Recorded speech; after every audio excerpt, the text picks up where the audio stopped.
When the woods go silent. My name is James Callian, and I was a hunter in the Daintree rainforest. I've hunted in hundreds of fields, forests, and woods. I was a powerful green beret in the American military, and I fought in the Middle East.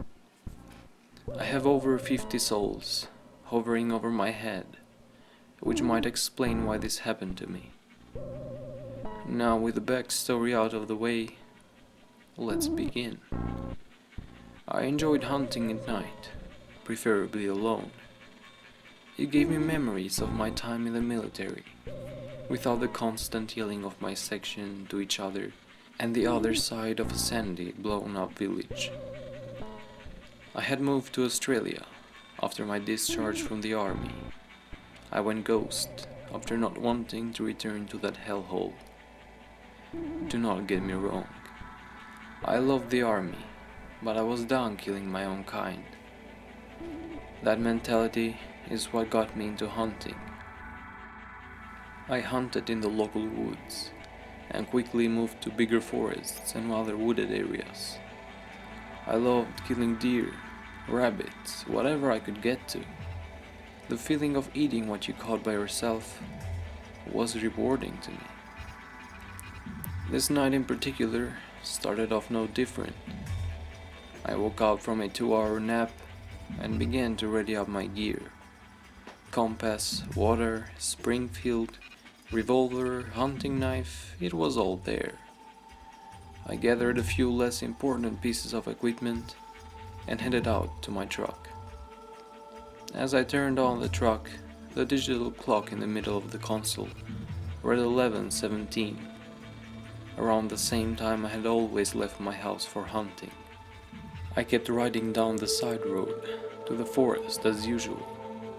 I found the entrance to the wooded area, and I began to load my rifle. I began to develop an uneasy feeling as the silence from the woods was uncommon to me. I had assumed it was just that time of the year, and they were all shifting towards the middle of the forest. This made a lot of sense at the time, because of the shifting from summer to spring happening at this time of the year. I finished loading everything to my pockets or side bag, and I began to walk into the forest. The silence never stopped. It was an eerie silence.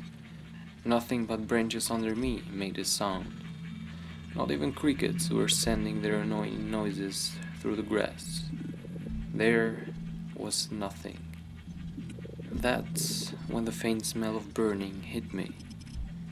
It was less burning and more of something being cooked, like the smell of a grill. It was uneasy, especially at this time of night, in this place. Nevertheless, I continued through the forest until I got to my normal hunting spot. I sat there in silence, getting pissed at my lack of animals that are normally in this area. My anger began to raise until it turned into fear. In the silence, a shaking of the ground, combined with what sounded like earth exploding outwards, erupted from what seemed like miles ahead of me. Even with what seemed a large amount of distance, a chunk of hardened dirt and rotting grass slammed in front of me and into the ground from in front of me. I wanted to scream, but before I could, I instinctively put my wrist in front of my face from the unbelievable heat that seemed to come from nowhere.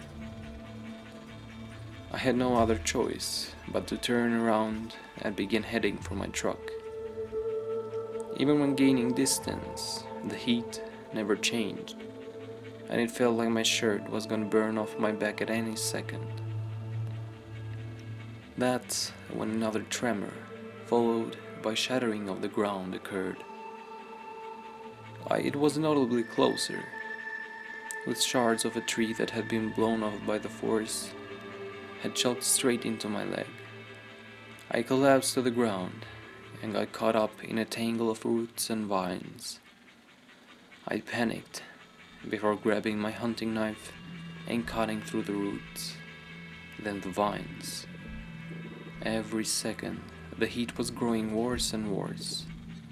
I had even begun to think the forest had caught on fire. That was cut short by the unmistakable sound of a twig snapping nearby. I panicked, even cutting my already wounded leg up with my knife, until I finally let myself free. I bolted for the south, seeing my navy blue truck in the distance, only 100 more feet. My panic began to raise when the snapping and slamming of something onto the ground kept repeating behind me, getting louder and louder. I jumped into the truck and shoved my key into the ignition faster than I had ever before. Before my headlights even turned on, I saw it. That thing, 8 feet tall, with black, wood-like skin and red, almost fire-like cracks illuminating throughout its body. Its eyes blacked out and curved, flaming horns erupting from its exposed skull. I slammed the truck into reverse and blasted off the road towards the highway. I watched as the creature began to bolt at the truck at speeds clearly faster than what the truck could manage. It dropped to all fours and its hands and feet turned to some kind of claw figure before bolting at the truck even faster than before. I didn't even notice the oncoming car from the side of the highway. It was a perfect T-bone. The momentum of my truck was so great that it carried mine and the other car from over and past the other side of the highway. I didn't pass out, but I was in daze and halfway out of my truck. My truck was halfway on its side and halfway upside down. I had been shot out from the back of my truck and under the upside down of the bed, where I could see the other car at an angle. I watched the man in the car begin to crawl out of the bent-in door. His car looked like a V-shape, so he had some difficulties getting out. That's when the heat from before quickly became apparent. He had never left during the crash. It was just one of many things happening at once, to the point it wasn't noticeable until now. Then a black and fiery red foot appeared from the left of my vision, slowly walking towards the struggling man. Its feet seemed deer-like, with a somewhat human-like foot, with only 2 curved toes and a giant slit down the middle to separate them. Then the thing's back came into view. It bent down at the man, revealing its face-skull hybrid, and grabbed the man struggling in his car. He lifted him by the throat, and the man began to struggle from its grasp.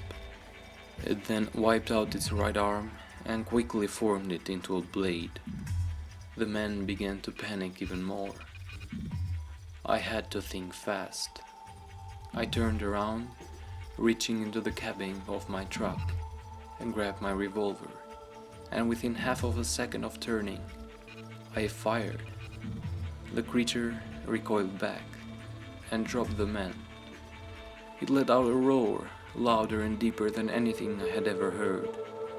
With one hand, it grabbed the bed of the truck and threw the entire vehicle 20 feet apart from me. I sat there on my back, holding my revolver in fear. It rushed at me, the heat feeling like it was melting my hand to my gun. I fired again. This time, I aimed from the leg of the creature. Its leg shot backwards and it fell to the ground, catching itself with its arm. I fired again, aiming at the skull. The creature turned its head quickly, and the bullet went through its empty eye socket and out to the other side like it was nothing. I fired the last 3 remaining shots, knocking the creature to the ground. This gave me enough time to bolt to my truck that was laying in the fields next to the highway. I grab my loaded rifle from the truck and turn to the creature. Just then, the creature grabs my leg and throws me back to the edge of the highway, my rifle skidding off to the side. It grabbed my throat and picked me up nearly as far as it could. I panicked until an idea caught my eye. I stared at the fire patterns throughout its entire body and reached for the canteen of water on my side. I could feel from the weight of it that most, but not all of it, had evaporated. I quickly threw the unscrewed canteen at the beast's right arm, and it dropped me, using its right arm to cover up the left arm's apparent burn. It let out another roar and used both of its hands to pick me up and roar in my face. Its breath smelled like a rotting of corpse and death. My ears went pitch, and all I could hear was a fading ringing. That was until a loud boom was heard next to me, as the beast's chest exploded from inside outwards. It dropped me and bolted to the side. I stared at the stranger who was holding the smoking rifle in his hands. The beast let off a soft shriek, then dug itself into the ground, destroying the part of the highway as it disappeared underground. I write this in a hospital bed as a warning to anyone who enjoys hunting at night. When the woods go silent, run.